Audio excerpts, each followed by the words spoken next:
In 2017, they did a 5 years contract, but they didn't write it on a paper. How can you do a contract without writing it on paper? Was it a word of mouth contract? How do you do a contract for 5 years and you don't write it on paper? Does it make sense? Let me listen to you again. Probably I'm misinterpreting you. They did a 5 years contract, but they didn't write it on a paper because the record label was still growing. Well, EZT himself said they signed the contract in 2017. Are you being serious right now? EZT himself said they signed the contract in 2017. Why are you now saying that they didn't sign anything in 2017 because the record label was still growing? What did they sign? They were doing practice. Now, let me show you in 2017. Maybe you didn't get to do your digging very well. Please, look at the screen right here. The picture you see here, I think I showed you guys. I went all the way down to the same time. She signed the contract according to her on her birthday. That is it as well here. I mean, it's very laughable. So what were they signing there? The CEO was there. Toby Godwin was there. I didn't see EZT in the picture, of course, because he's Oga Patapata. Toby Godwin is the Nigerian CEO. They have other CEOs, I think, in other countries. Probably, I don't know. Please. Very dark black man, you need to ask EZT what were they signing at this point. You need to ask EZT what were they signing at this point, because even when she wrote that as well, according to what she wrote under the post, she said that she was signing to record label. What were they signing at that point? How can you jump that she signed the contract but it was not on paper? And then like what you're saying, does it even make logical sense to you that is talking about it? I was just wondering to myself, this young man is very, very smart. I would say I'll give it to him. See, the post before that was him helping someone, this and this and this and this. Okay. Now Messi Chinwo, open comment section. Why? VDM, I follow you. But if I have to speak truth to you, I'll say it to your face. Go and ask him what were they signing there in 2017. The facts are there. If you are saying that what happened in 2019, which they changed the date to 2017, and you said it's forgery.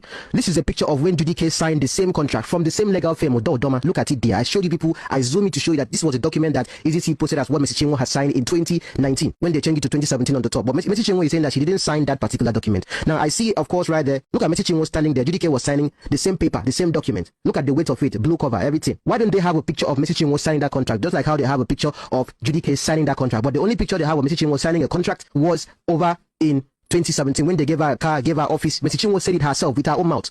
How come Messi Chinwo could not make a post that she signed the contract in 2019, backdated to 2017 with the record label and all of the shenanigans you're talking about now? Our former record label boss, Easy, seized a royalty for over 1 year. It is true, but why did he do it? She was collecting gigs and she was not remitting money to the record label. And when the record label found out, they sent her this email, and it is self-explanatory that they will hold her royalties until they come together and sit down and go back to what is on the drawing board. Because why are you going back outside the record label to make money for your own self? Now, when this happened, it became a problem. Now, when the record label now collected money from different people that Messi Chinwo will come and perform, Messi Chinwo now refused, which made them started refunding money to different people. Messi Chinwo had now written a petition with EFCC that this guy tried to take away a royalty forcefully. Now, this is why it got crazy. From nowhere, they blocked the guy's accounts, all his accounts in Nigeria. They now sent him invitation to come to EFCC office, and then the guy said, why am I coming to EFCC office? This thing is a civil dispute. We can settle this thing together. But EFCC insisted that he comes. There was something that led to going to EFCC. They had meetings upon meetings with the Apostle Asylum. Now, Apostle Asylum was saying that he didn't hear from EZT again after they had agreed on having an independent auditor and everything. Instead of him to follow up with what they had agreed, of course,